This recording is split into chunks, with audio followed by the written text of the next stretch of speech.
And like this morning, as I was cresting the hill going into work, uh, this voice came in. It said that today is the day of the eye of chaos. She has been reborn. And I kept thinking about that. And it took me until I texted my friend. I said to you, like, what does it mean? Today's the day of the eye of chaos. 2 years ago was the complete solar eclipse when I got this complete download about the feminine being reborn, and the eye of chaos being creation itself. Like, and it showed it almost as if this like whole download was complete, where the ripple effect and it's now been inserted. It was insane. It just like Wow. hit. Wait, it's really interesting because I talked to this woman and she said that she had a dream about like a lot of that like the rising of the feminine and like a lot of women sing. But then what I wanted to say on the other side of it, I actually just had a client and she was being kind of dealing with a lot of like collective stuff, a lot of collective fear. Yes. So I guided her in the session to do what you taught me about like really making the energy bigger, bigger and bigger and bigger.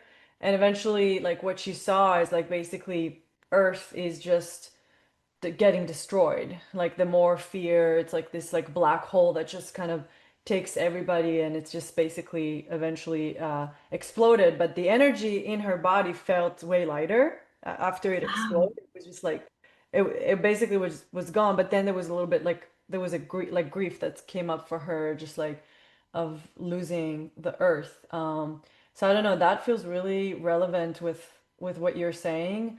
There's like lots of collective fear, and also I've noticed for myself personally in my own journey, there's been, like I said, like the worthiness wound that came up really intensely.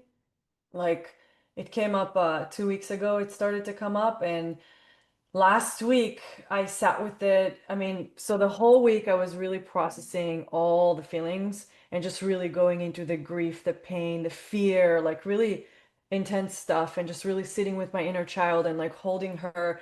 And eventually last week, on I had this like process where I was like letting this energy of the not feeling worthy like growing bigger and bigger and bigger and bigger and bigger in my body. This is what I wanted to tell you.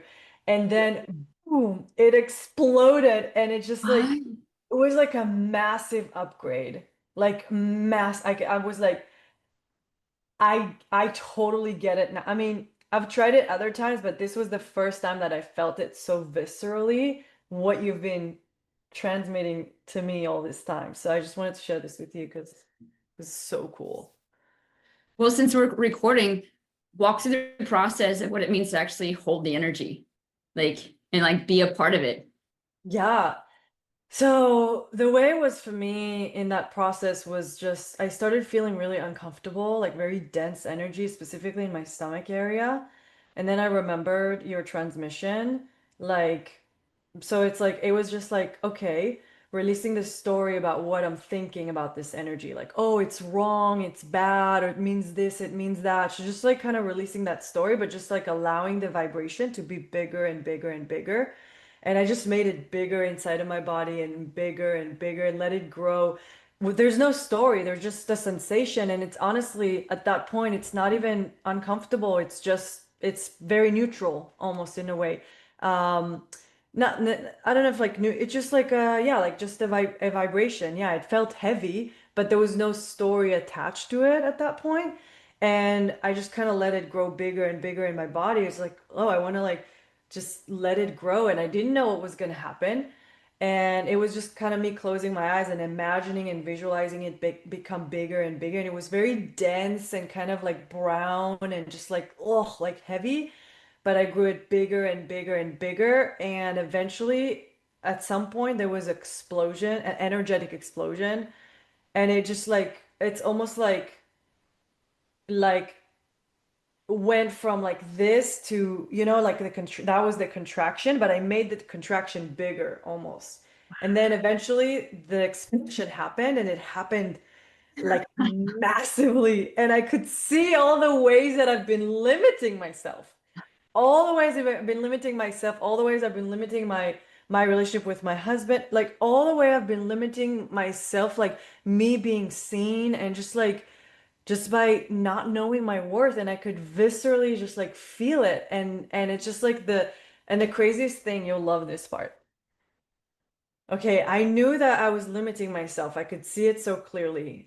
But then when the energy exploded, it just felt like I was kind of like getting a massive upgrade, like a massive, massive, massive like expansion.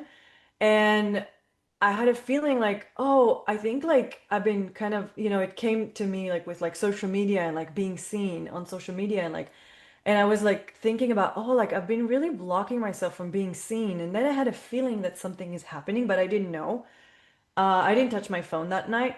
The next morning I wake up and I see like, I don't know, like 100 of new followers. I never have this numbers, like overnight. Never. Wow. Like I was like, it's like I felt like something was happening and I didn't know it was like it would translate to the physical so fast.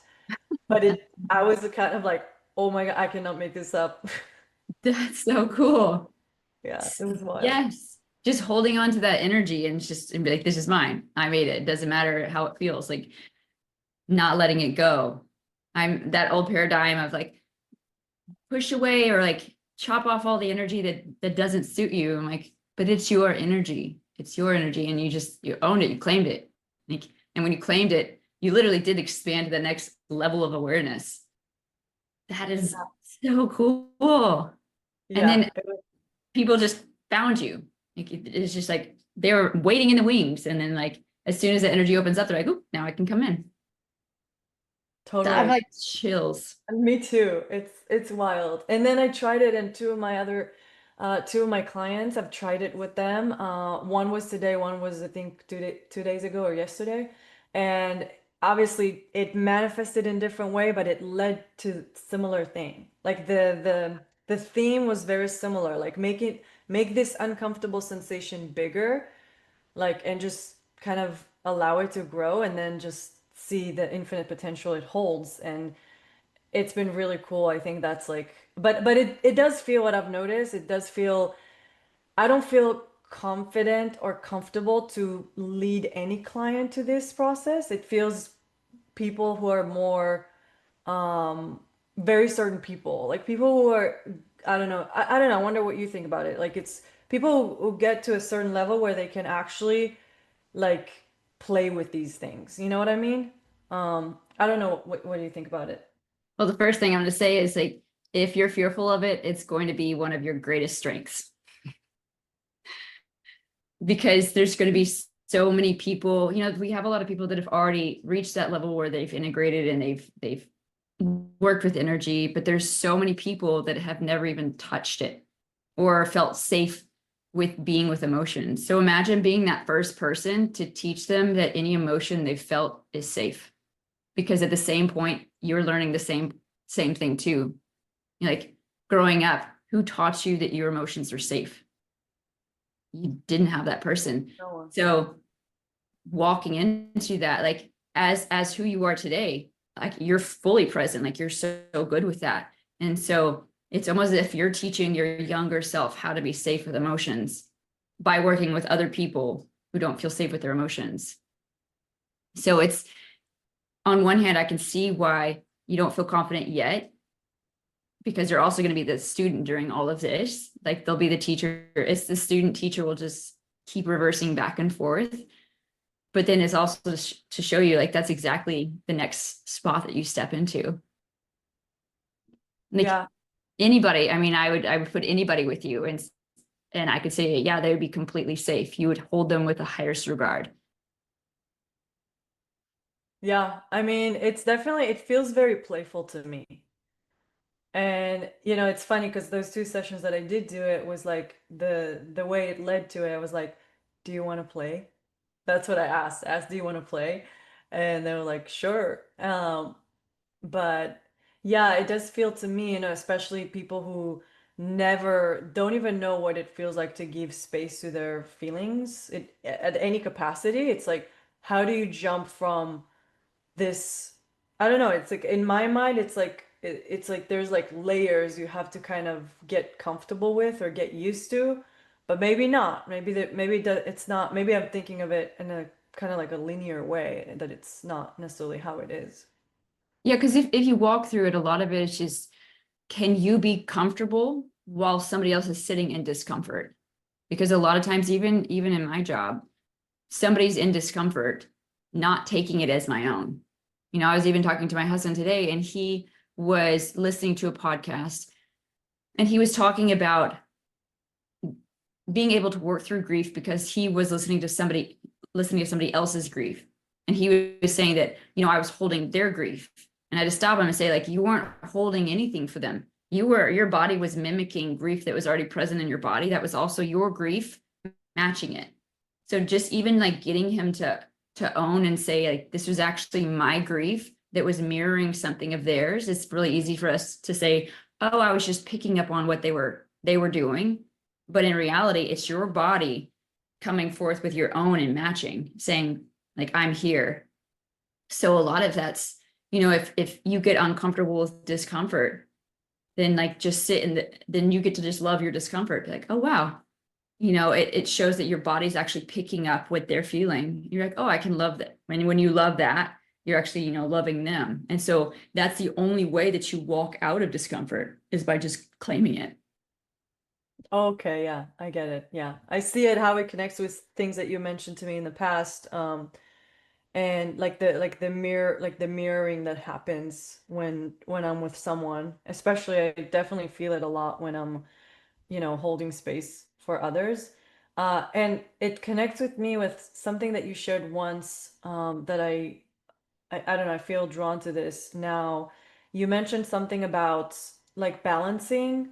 Like, so if someone doesn't have the other side of the spectrum of the emotion that they're with, like how do I remember that example you gave me with the at the vet? I don't know if there's a different example now, but what It's like happened? in how to show them the other side of it. Yes. Um, it's so funny. It's so funny, like, because when things come out, it's like that I forget. But I can, like, okay, so when somebody is like, let's say they're in anger, which happens all the time. Um, when you're first picking up on energy, you'll feel the anger, and it'll make you angry, and like you start to like make the story in between the two people. But then when you start to feel the vibration of it and feeling it, and you start to love that, so you have to complete and balance yourself in order to actually fill up the cup and see somebody else. So in order to go and actually be the neutral observer, you have to neutralize the emotion, the vibration that's happening within yourself. So one of you know, like one of the easiest examples is if there's a single person and they're like, I'm going to go out and I'm going to find a partner, and they go out looking. That's a need. That's, I want to fill a position. But as soon as somebody is in a partnership of any kind, and it leaves their mind, they've completed that cycle, then all of the people will find them. You know, they start noticing, like other people start noticing them, and like, where were all these people when I was looking? You know, so if it's not balanced in yourself, then it's a searching, it's a need. So when it's balanced in yourself, then it becomes the observer, and it's like this complete cycle, and bodies are attracted to that complete cycle of safety. The same, like coming up to like animals. If you want to like really go touch an animal, it's almost an aggressive form. Like, oh my gosh. But if you're sitting there and like you're not really doing anything, then birds will flit by, nature will come up to you. Um, every Literally everything is balanced. And now I'm like trying to remember the example I gave you last time. It was you said that you were at the vet and there was someone who like lost their dog and they felt the grief, and then there was something with you being able to like see them and be with them in that vibration, but then also hold the other, like the other side of it. I may mix two different things that you shared with me, No but worries. like Yeah, so that, yeah, that's the other thing. So when people are in a vibration and they see grief, most times they want to, because they haven't balanced grief in a way in their body. They want to almost take away that what the grief is happening with that person, because they want to make the outside feel better, so they don't do the inside work. But in reality, it's like both have to be true. So first, you have to take the whole instance of grief, whatever's been lost. Let's just say that as an example, like that this is completely true, and you have to be completely okay with that. So in your body, you have had to already just feel what they're feeling, not try to like impose, but just feel it. So like the vibration that they're emitting, your body will make a similar vibration in your body. So you love that. And let's say if like they're looking for someone, then at the same time you hold that resonance, then you create a whole separate reality of where they've found whatever they've missed or like they've lost. And you have to transpose those two and put both realities as true, where you're not fixing anything, you're not erasing anything, you are making at that point two realities true. And that creates a balance between it, wherein the body can feel that balance, and it gives them a point of reference to see past that little messy middle that they get stuck in, because people will loop and loop and loop. You know, I've heard this over the past week, more than the past week. There's a lot going on in the world right now, but getting them, when I asked them, I was like, what does it look like past these events? What does it feel like past these events? And they cannot get past what it feels like. They haven't created what the end looks like. They haven't been able to say, oh, I can feel myself taking a big sigh. I can feel a smile on my face. I can go back to just worrying about my lawn as the biggest thing that I had to think about. It is a very common thing for people to not, or I've seen it recently, just not be able to see past where that messy middle is, because that loop keeps them there. And they what we tend to do is to blame something instead of saying, like what you did, like all the energy. I mean, the feeling of that whole episode we recorded, and then the audio was out. I was just thinking, oh my gosh, there was a ton of energy in that video, ton of energy. And I was thinking, oh my gosh, she's gonna have to sit with this energy, because like as like hard as it was, if you try to push it away or tell a story, the teaching is going to come back. And so of course you had this like huge breakthrough after like holding this energy of all of that, saying like, I made this energy, this is mine, holding it and allowing it to just fill up your body, because it is your vibration. And then it like expands you to this other level where, of course, the day, you know, like 2 years to the day of the total solar eclipse, like this is the day that the eye was supposed to open. So Can you share more about that? I was curious to ask you more about the eye of the storm. yeah, so two years ago, I had this vision in this medicine journey, that she told me that I would be going through 3 different ceremonies, and each time would be a different transmission. And at first I didn't know where all 3 journeys were going to take place. But the first one totally caught me off guard, and somebody invited me to sit in a journey. And inside of that journey, all of these timelines just fell together, where we're in such a place that reality has the ability to shift, because so many people in the collective have this yearning to jump to a place where there can be more collective peace without as much of the disturbance that's going on. And then this second journey, it felt like the seed was planted, and it told me in the 3rd ceremony it will finally bloom.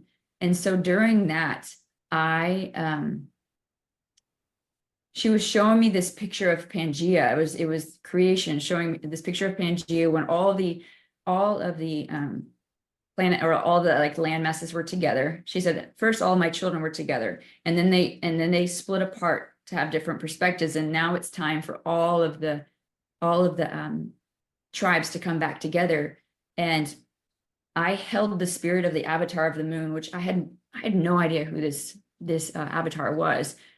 But looking it up later, when the sun and the moon came together, they created the daughter of the moon. So I held the avatar of the daughter of the moon. That's what it was.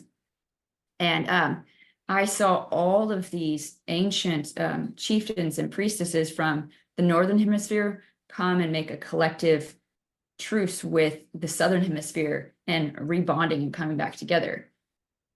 Right after that ceremony was the lunar eclipse, and then a week later was the solar eclipse, and then 6 weeks after that was the birth of the white buffalo, which is when was one of the prophecies, because inside of that third journey, I had a chieftain of the Lakota Indians, and the white buffalo is from the Lakota tribe of like when the new coming of civilization, and the daughter of the moon was gifted to the earth to recreate humanity.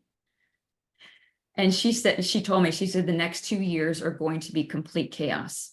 They are going to look like fire and ruin, and it will look like so much destruction. 2 years? 2 years. Just the past 2 years. Yeah. Yeah. So, Okay.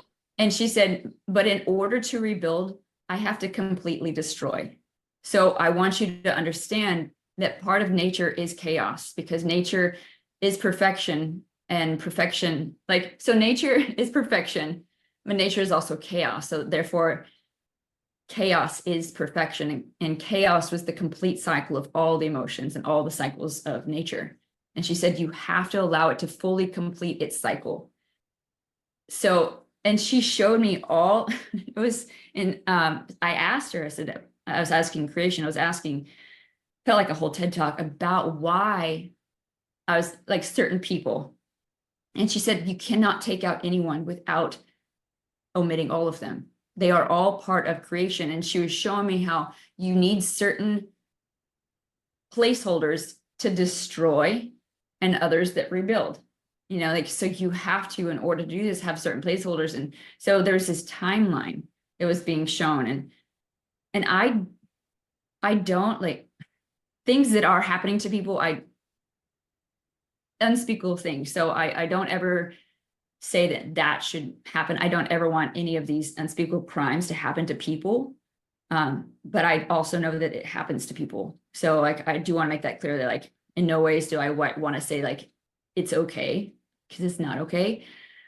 But she showed me in the long range timeline of things where like you've seen the up and down of how civilizations, in order to progress, you do have to have a catalyst that helps push it past that breaking point, push it past that point in which we rebuild. And I mean, oh, sorry. yeah, no, keep Go on. ahead, complete what you were gonna say. And so she was just saying, you have to remember what the end looks like. If you get caught in the middle, that's like, and if you have too many people get caught back up in the middle, then it resets itself, and it builds back up from like what it is right now. So she's like, remember what the end looks like. And the end is just, it's not what it looks like rebuilt. It's just that feeling, that vibration. So like she took me through every single vibration and then got back to like where peace was. And so I kept cycling through all of these just to feel what it felt like. So when the true cycle of unconditional love happens, you still have to go through grief and suffering and anger and jealousy and resentment. And then you get to apathy, and then you get to humility and love and joy and all of those. But she kept cycling me through and says, don't forget that the cycle doesn't stop. And it was, and like, it was like a seed planted, and then it took time to actually come up. And then this morning it said, she's like, okay, it's almost as if the computer like got to 100%. It was like, bing. And she said, so like this, I felt this ripple. And then she said, it's almost as if like, she said, there will be a lot of unhappy people because of what they've grown and how the energy has like gone around things, but now I'll come back over it and like basically smooth things back out. It was wild. Oh my gosh.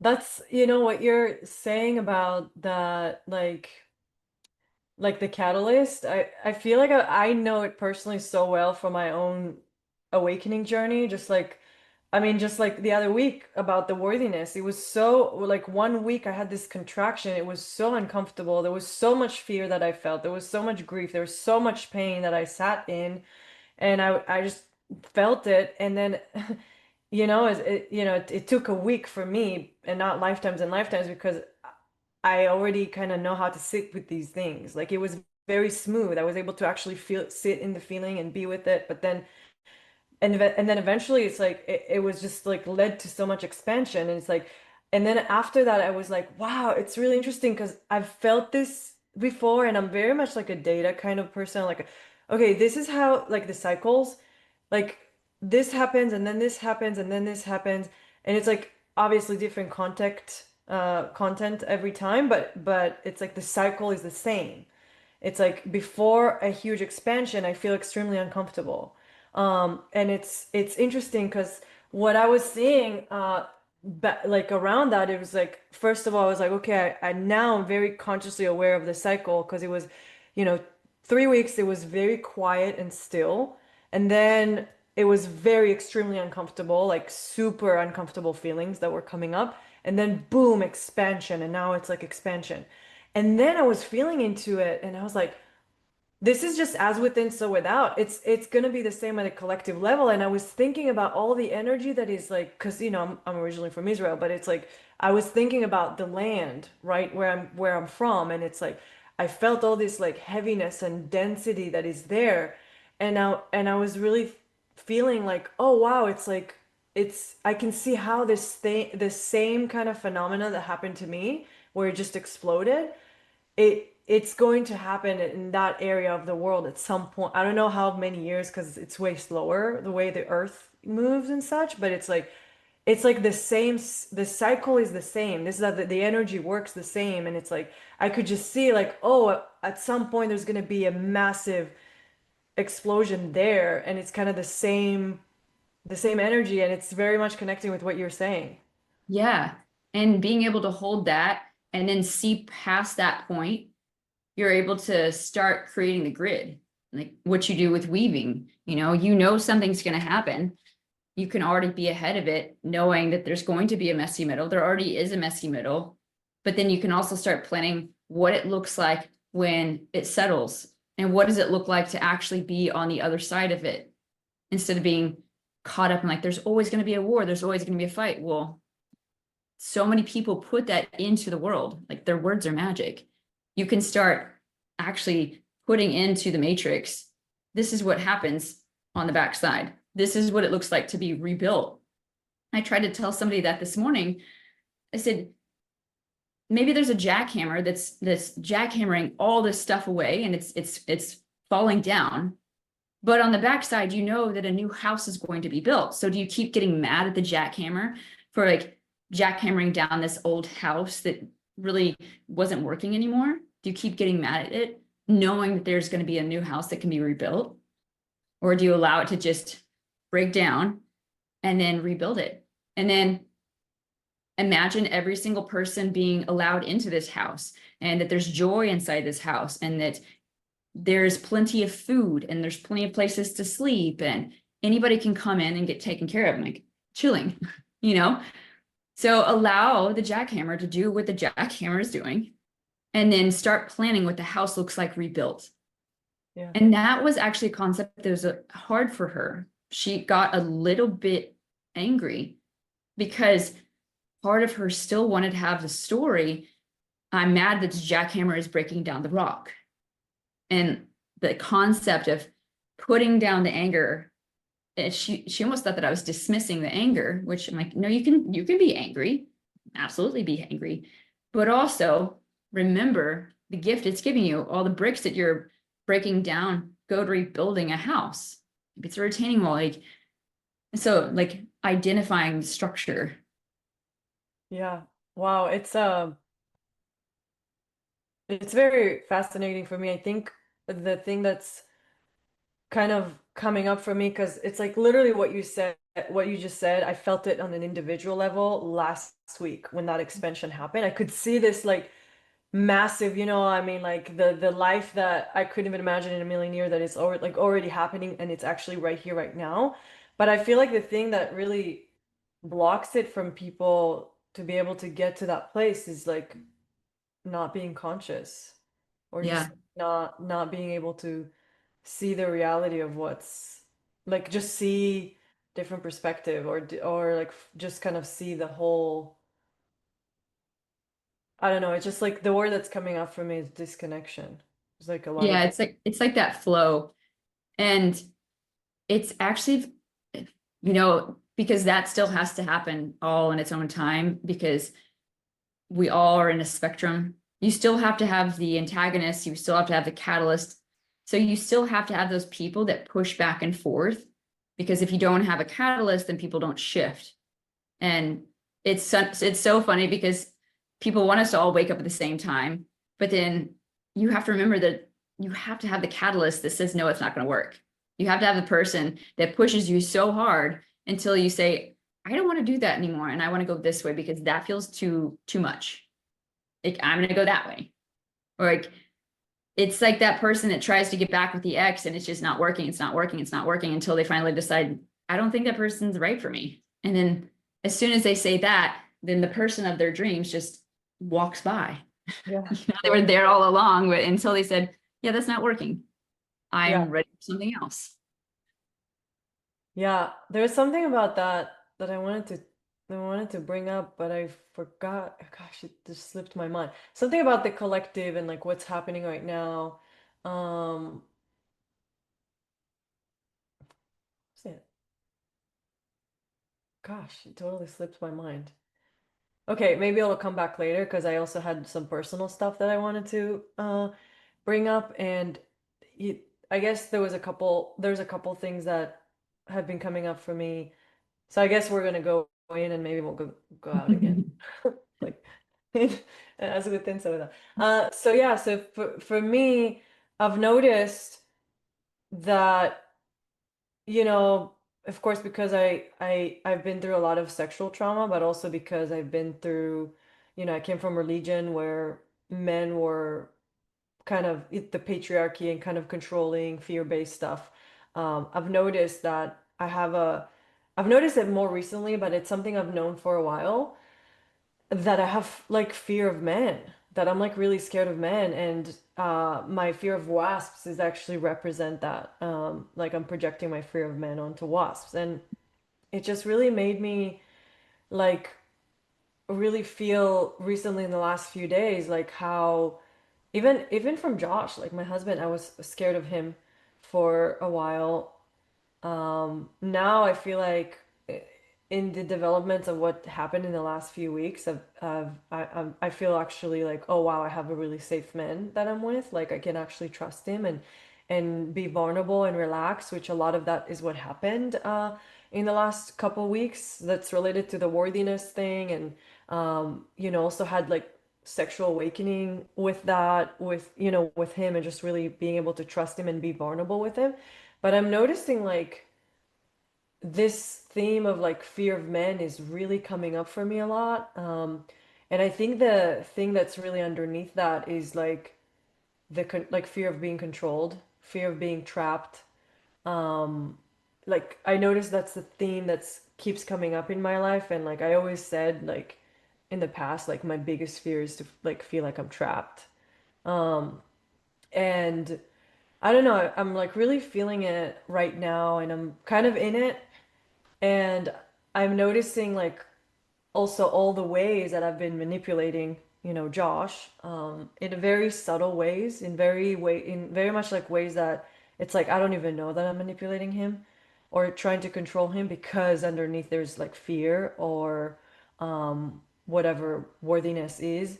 But yeah, I mean, it's kind of hard for me to like actually like feel it, like actually access the feeling of that, of the fear. But I know it's there. So I did the same thing with my cockroaches. Like I also not a fan of wasps, but with cockroaches, I used to be I like, and then my son saw Wally, and then like Wally has the cockroach friend. And so then I gave all the cockroaches, they just named him Chad. And so, they're all named Chad. I still have, so first you have to claim I'm fear like your wasp, like I'm fearful of the cockroaches. Like, I don't want them in my house. That's true. So holding that, we're not going to take that away. And at the same time, I can be like, Chad, why are you in the house? And I can, it's makes it more fun where I'm just like, there's still the underlying, like, I don't like ick. I don't want the cockroach in my house. I don't want you flying at my face, even if you're not even a flying cockroach, because in Texas, they will fly at your face. But then when I name them Chad, and both are true. I'm like, it's so much easier to allow the fear to be here and to be like, and have a name for it. So like the wasp at the same time, like there's almost a 99% chance that if that wasp lands on you, he is going to sting you. It's just, they get mad. They get mad very easily. Depend, like, maybe not so much with every single wasp, maybe not so much the mud dauber, they're not as angry, but those yellow jackets, they have a vendetta. So like on that sense, like claim the fear, like I'm a, like, like give it a name, give the wasp a name, and then give the name for like fear of men. And like, yeah, I'm really good at being fearful of wasps, and I'm really good, really amazingly good at being fearful of men. So like that doesn't ever have to not be true. So just be like, I'm really good at this. So just claim it, like it, because that's part of divinity. Like being afraid of something is still divinity. I mean, think about deer, like they're fearful of, until like you feed them, they're fearful of people, unless they're like corn fed or like, they've been around people. Like nature naturally has this hesitation. It's just part of our anatomy. It's just part of our DNA. So it's just part of nature to have some fear towards something. That it's not bad to do that. Just claim it. And then also at the same time, like give it a name. Like we won't name the wasps Josh because then it's gonna, but like just have a fun name like Bubbles. I don't know. Like, give them something that you can also claim that makes you laugh. That's just like, hey buddy, hey Bubbles, where you have this authority. You don't get really fearful of like Bubbles because I think of a fish or like just like a fluffy cloud. So like give it a name where it also has another part of the cycle of unconditional love. Like, and have this like, I see you, you don't come this way, but then you can actually just admit like, this is my space and that's your space. Like move that way. You can make your stuff over here. I'm here. Yeah. When you're coming from a place of authority, you can create those spaces and you can actually like push, like create your boundaries, but you're not doing it from a, don't come in here because I don't want to be attacked. You're actually claiming your space. Like, I see you. I don't want you right next to my window, but you can be over there in the tree. And Yeah. like, then you can start to like shift out of the like being caged to like opening up the cage, and you can also be like, I'm really good at caging myself and I love being in my cage, like, what do you do well? That's really good because I do love being in my cage. Yeah, it's like, if It's you like, love the cage, like be in the cage, just claim it. Like just feels it, really nice and cozy and just like I'm so familiar with it. you got a blanket in there, like, you know, heavy metal bars, like nobody can get in. Yeah. Totally Yeah. fine. It's interesting because I'm trying to kind of in my head translate it into how I'm responding to men. So, for example, yesterday, Josh had a men's group in our house, and I was here in my office, and then I saw men, coming here and sitting outside, the backyard. And I noticed like myself, like, oh my gosh, it's only men, and I was kind of noticing like, so my kind of response is just to completely avoid them, like the fact that they're here. I know you're here, but I'm just gonna keep acting like everything is, nothing, like you're not here. So Yeah. that's kind of my tactic with that. Like I'm noticing like lots of avoidance. So I'm trying to kind of translate that into this kind of bringing the energy of like either claiming that this is my cage and I love being in my cage, or like, oh, I have a great cage that I've created, or I can like just claim my space, and that feels very different than trying to fix something out there. Yeah. Like you can say, I love it when people are outside of my space, that I love avoiding them. I love not paying attention to them. imagine that your windows are one way and that you're on a safari and you're just observing them and like with a Steve Irwin voice, like, look at those males over there just lounging and keep talking to each other, one expressing feelings. It's totally okay to ignore people. It's like so many people like think, oh, I need to be X, Y, and Z. Like you don't have to at all. My kids ignore me all the time. I swear they hear me, but they don't. Or like, nothing has to nothing has to pay attention to me. So you can, if you just claim it, like I love being in my space when there's a lot of people here I don't want to interact with, and I can be in my space in my cage and I will ignore them. And you can actually create the boundary that they won't notice you, that or it'll just pass their mind that you won't even like really, it won't jog anything in their memory. They're just, they're just there. And you can Yeah. just be very happy with ignoring people. Yeah. And you can be really good at that.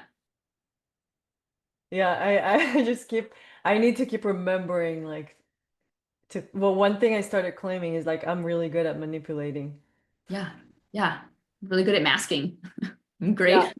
I'm really Eh, good at like not feeling my feelings or Yeah. And like that right there is like you're giving yourself props because all of these vibrations are something that you made. Then we put an emotion to it, then we put a story to it, but it really comes down to that initial vibration is something that we haven't claimed yet. And so our shame really comes from not really saying that this is a vibration I made, that you know, we need to push it away. Or does anybody else feel the same way? Yes, we just all feel it in different ways and we'll label it different things, but everybody has a vibrational pattern that encompasses every single emotional vibration, whether it's observed or not. So, people are on a spectrum, but it doesn't mean that people that can't emote or pick up on other people's feelings, it doesn't mean that they don't have vibrations in their body. Like everybody has that spark of electricity running through them in their own way. And whether they can compute, oh, sadness to sadness, or not, or the people that can't sense emotions, they still have a vibrational imprint. And when people come up to somebody else that doesn't or isn't able to actually scan and observe people's emotions, that's why it comes off very stark. Like, oh, why are they acting like that? Why are they so just blank? Well, a part of the person's emotional set, they have like set that they can like express all these emotions. They haven't loved not like that feeling of not being liked. So if somebody isn't mimicking that, oh, please like me. And so this person is just stark and like they're making weird things with their face. I don't know what they're thinking. And the other person's like, oh my God, they don't like me. They want somebody else to show them like, I'm likable, right? mm, So, but the person that maybe cannot pick up on emotions, they still have a vibrational pattern. They just, I mean, they're great teachers to those that need and want someone to show them how to feel or to mimic them so that they feel safer. But in reality, it's like we're all vibrational spaces trying to just like see what other vibrations feel, what we feel like against other vibrations. So by just like ignoring people, and even if one smiled at you and you're just like sitting there like, like, and then just to feel what comes up if you like did nothing. And like, what if the other person's like, oh, and they go inside and they think about it for 30 minutes, you're just like lackadaisical and be like, oh, they waved. I'm not gonna wave. And just feel what it feels like. And then whatever comes up, just if your body like tenses up to it, just like, oh, I haven't loved that vibration yet. And then your mind, you think, thank you to that person that waved at you that you didn't wave back to, like for helping you find a vibration that you hadn't loved yet. And so by balancing that in your body, you're actually sending love back to that person and balancing a cycle with them and not creating a storyline. wow. Yeah, I really see what you're saying. So it's like the in this case, like when basically like for example this, person waved at me and I created a storyline. What is what how does that interrupt the cycle, if that makes sense? So if you create a storyline, you attach back to that person, and it comes back to you needing another teaching in what they were showing you. Because let's say you didn't wave back, and then your mind, you're like, oh wait, should I have waved back? Like, were they like waving at me? Was somebody else? Were they, like you have this whole story, but internally, that first vibration that hit was the one that tends you up. And then the story came out of that, which like led to like other vibrations. And so if you can, like what you did with your emotions at the very beginning, you held on to it when that first one hit and it didn't become a story, and you held on to that vibration that you hadn't paid attention to yet, or you hadn't honored yet. Holding on to that initially would allow you to expand out to a different space. If that story came up, then it attaches to that person, because then we've got this storyline that like sends us back to that person, instead of saying thank you to that person and releasing that when we give gratitude to whoever's in front of us that allowed us to feel a different vibration. If we attach a story, then it creates this point in time that we have to come back to later. Instead, the gratitude of like, thank you so much for helping me to create this inside of myself, it actually releases that. And it actually releases from the other person too. At a point, it just like drifts away. And if it's something within them, they actually get a different teacher. You're not the teacher anymore.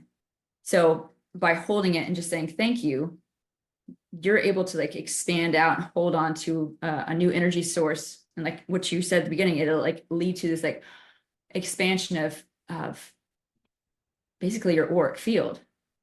The storyline puts a pin in it so that you can come back to it later, because you're not ready to actually see the lesson yet. Wow, it's so good. Yeah, I really get it. And the attaching, is that like almost like what people call like, I mean, like some kind of energy um Like a kind tether. of enmeshment kind of thing? Yeah, like a sticky note.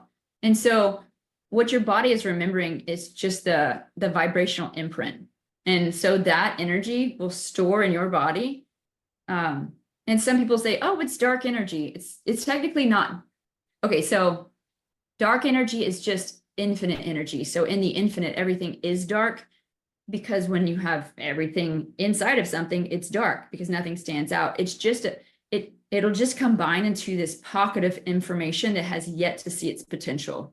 So when you go into those spaces, instead of like releasing them and pulling them out, if you actually go into them and say, hey, what can I learn from you? It actually opens up, and then you can see the potential out of it. Like what you did with the energy, you're like, now I'm going to sit with this. This is mine. I'm going to sit with this energy I haven't sat with yet, to see why is this What happening is for me? potential? Yeah, what's your potential? And the potential is always you. It's always you being able to like hold yourself at a different vibrational level by sitting with these energies that are just icky and hard and gross. Like those are still part of divinity. Those are still like, out of the mud comes the lotus, that is the mud. Without the story, like you can actually sit with your own vibrations, just say like, these are my vibrations. I have yet to love you, but I'm sitting here and I'm here. I'm present. I claim you. I made you. Like I made you. No one else but myself can make these. And so sitting with them allows them to actually come back into you. And then you get this, like what you said, like this explosion of like, oh my gosh, this space just opens up. And you see the potential and you see the other side of it where, oh wow, I wouldn't have seen that if I hadn't have sat with this emotion that felt icky or gross. But this, if you have a story, it diverts you into this whole other realm, and you're like, well, why did that person do that and that person did that? It was never about them. It was about you being able to hold yourself in a space that you've never been able to hold yourself. Yes. Oh my gosh, it's so good. So, okay, so about the tether that you mentioned. Obviously, we gave a small example of someone just like waving. What about, these people that they say, "Oh, I need to cut the cord from this person or from that person," because I'm feeling like it's sitting on a very similar thing, but like something about cutting the cord just something about that doesn't feel right for me personally. Yeah, because the universe will say, like, you can cut any cord you want, I'll just send you a new teacher. So we have the ability to, like, if you want to cut the cord, you absolutely can. You'll just get the teacher in a new form. You have the ability to change the CAPTCHA at any time. You can learn from anybody you want to. So if one person isn't to your fancy, then Universal says, that's great. Now I'm gonna send somebody else. Maybe it's gonna be like a, like some interaction at the store, but you're gonna have the same teaching in a different form. Okay, so if someone comes to you and say, Nina, I have this experience with this person and I feel like we have a cord, like I have a cord attached to them and I really want to cut the cord. Can you help me cut the cord? I'm gonna say that's fantastic. And I'm gonna say this person came into your life for a reason, and how are you different because they came into your life? They've obviously taught you something, but what are you not sitting with? Like, what is the vibration inside of your body that feels icky? And why haven't you loved that part of yourself? Because what does cutting the cord do? And if they want to like fully cut the cord, I'll give them the whole rundown. Like, we can cut this. You're going to get you can either learn from this person now. We can do like a soul talk with that person and go into your soul and like realize why you're going through that, because there's always a pattern. There's always something as to why that person's come in. And sometimes it's to divert you so that you're not going a certain way. Sometimes you'll have a catalyst that comes in that kind of pushes you this way because you were heading this way. The universe is like, nope, that's not part of your soul path. I'm going to have this one catalyst that keeps pushing you this way. And we keep getting mad, like, this person's doing this. And then when you pan out and you show the person, look where you're headed, and this person actually like right angled you to go that way. So look how differently your life is. And then somebody will say, well, all I've gotten is grief and this and this. Well, then why haven't you loved those parts of yourself? What stops you from that? So they would get the whole rundown of, this is all happening for you. This is expansion. Like, your soul came here to learn. So what kind of teacher do you want? Let's see why this person's here. And actually, once you complete the cycle, you don't have to cut any cords, because what happens is, like, when we have an interaction with somebody, a piece of us goes into that person so that we're actually seeing ourselves reflected from that person's perspective. So it's literally us looking back at us, and we're actually getting mad at the other person because we know there's a piece of us inside of them, and we're like, you have it, I want that back. But until you see why you've grown because of the perspective that you're supposed to be seeing, when you give the gratitude, then actually that piece of yourself that was being held from that perspective, that person's point of view, comes back to you, and it completes your own cycle. That's why some people say, like, I just want to have closure. Well, there's nothing that other person can say that will give you closure. You have to look back on the relationship and say, how did I learn? What did I learn? And how has my life changed because of them? And some people say, well, I didn't learn anything. Well, you had to have had some kind of catalyst, something that like shifted you. So if you're going to be learning something that expands you, it's going to feel like this much harder feeling, because on the opposite side of that feeling is compassion, it's empathy, it's self-love. You learn in order to learn the within, you have to learn what it feels without. So you have to balance both sides. So a lot of people, they get stuck in this without feeling. It's to teach you to find that you're always within. You cannot teach somebody within by like staying in the within. Otherwise, it's all around us. Like, you have everything you've ever wanted around you. You have to be shown what it feels like to be without it, and then realize that you always had it. It's wild to me because when you say it, I can see the patterns of what you're saying, and I'm like, oh my gosh, it's like sometimes we are like forcing so hard, but like actually just doing what you just said, it's actually, it just happens so effortlessly, and it can happen like this fast, So rather than so many of us like carry it for lifetimes and lifetimes and lifetimes and lifetimes, all because you don't want to sit with this vibration. And if you just sit with it just a little bit longer than what you could possibly just let it be there, yeah, boom, it shifts really fast. yeah, it just is. And you realize, like, oh, it just is, because so many people say I am, and then 2 minutes later they get mad at something. Be like, did you just forget that you're everything?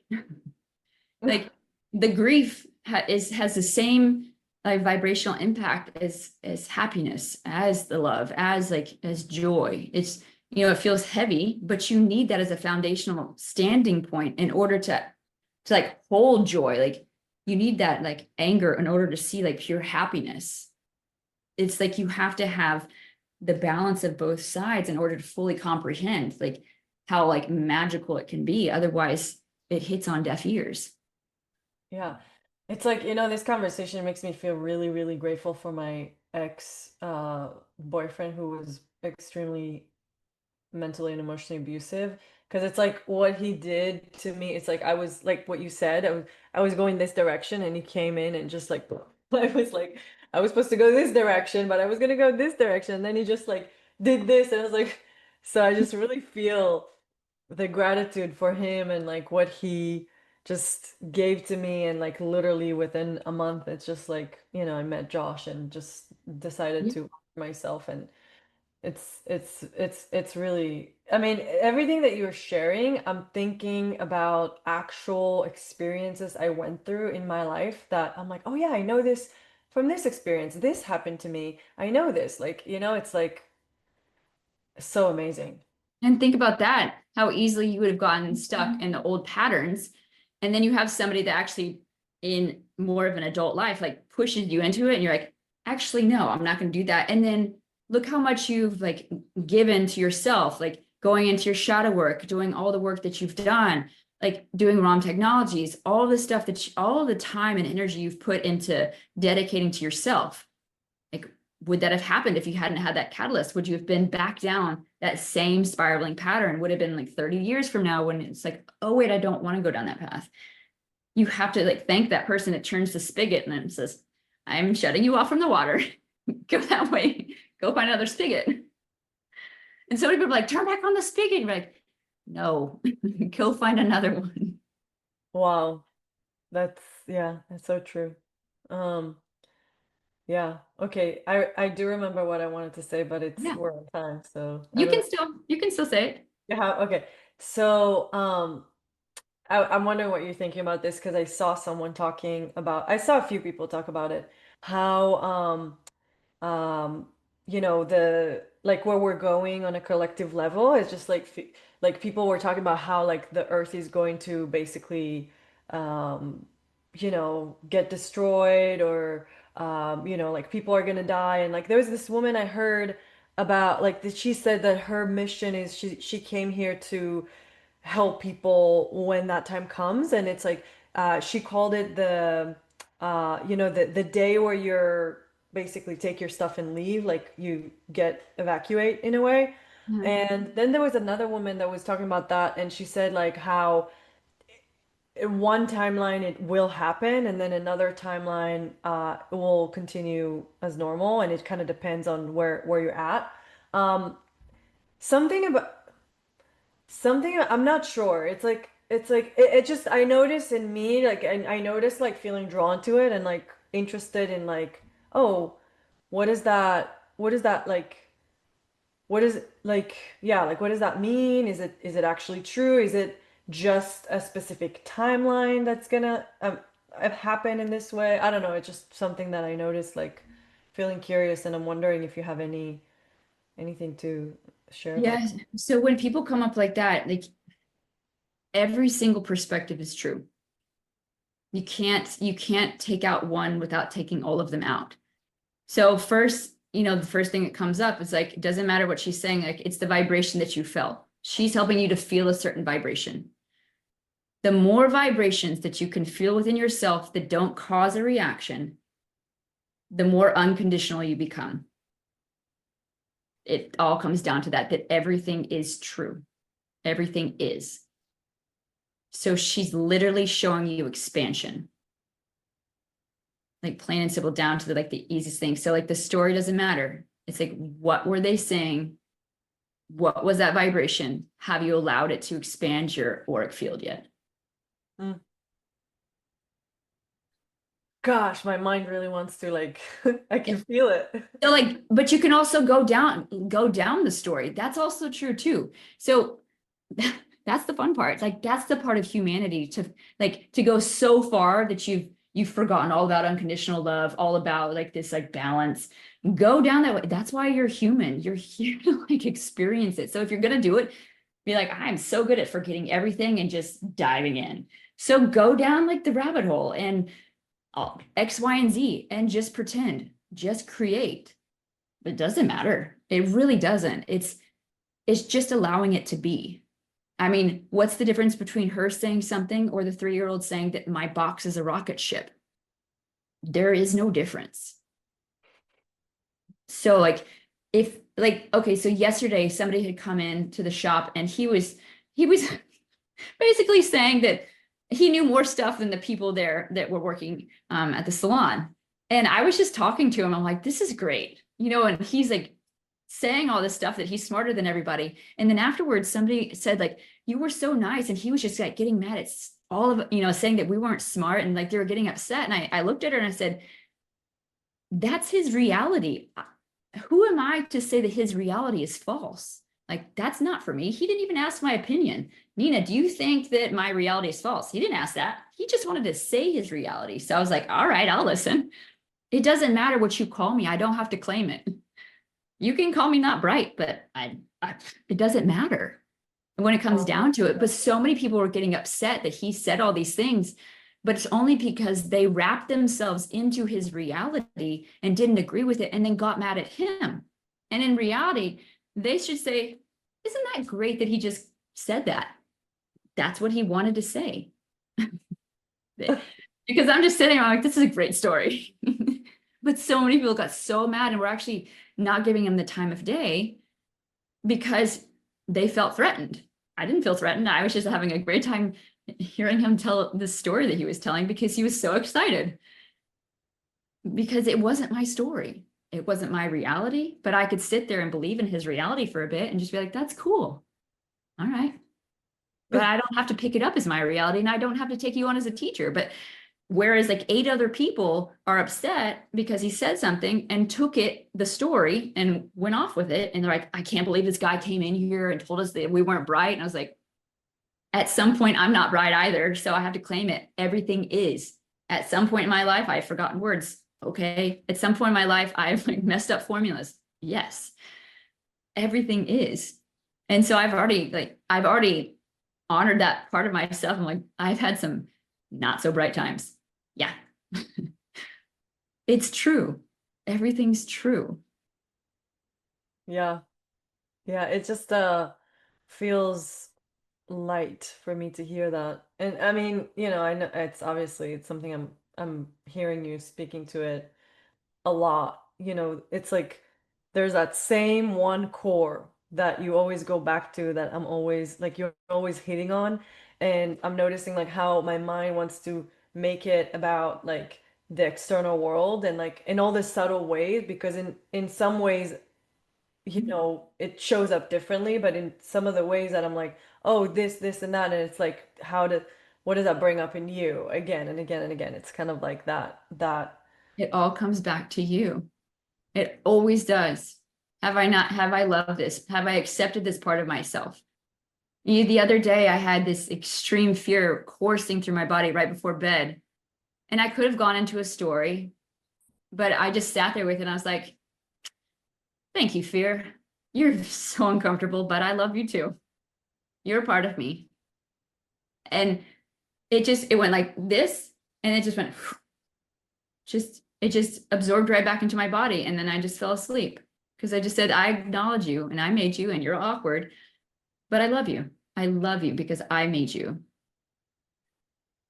And whether it was an entity, a spirit, it doesn't matter. It's still a teacher. It could have been a thought form because those happen all the time. But as soon as I just say like, yeah, that's mine. That's mine too. I am. It just becomes part of me again. Yeah. That's why I love, you know, I love you and I love working with you and it's like Yeah. because RWAM is about, you know, RWAM is you. It's like RWAM is the seed mantra of the solar plexus, which is all about you. That's where it starts. This is right here. And I just feel every time I talk to her, it's like just oh my gosh. It's like this Yeah, bing. like yeah, totally. It just feels so. There's a wasp. See, My it needs a window. name. I'm Bubbles. Yeah, I just feel so aligned and just I'm really like so grateful that I was trusting my intuition and just it just because there's so many people out there that teaches things like that, but there's something that I feel really drawn to about that remembrance that everything is here, everything starts here, and That basic thing. yeah, There's yeah, like nothing you have to really remember. There aren't any steps that you have to like these dedicated steps. You just have to go back to yourself. yeah, If you made it, love it, no matter how awkward it is. yeah. That should be a sticker. I made it. I love it. Goes up in my fridge. Today Yeah. I was awkward. If you made it, love it, no matter how awkward it is. Mhm.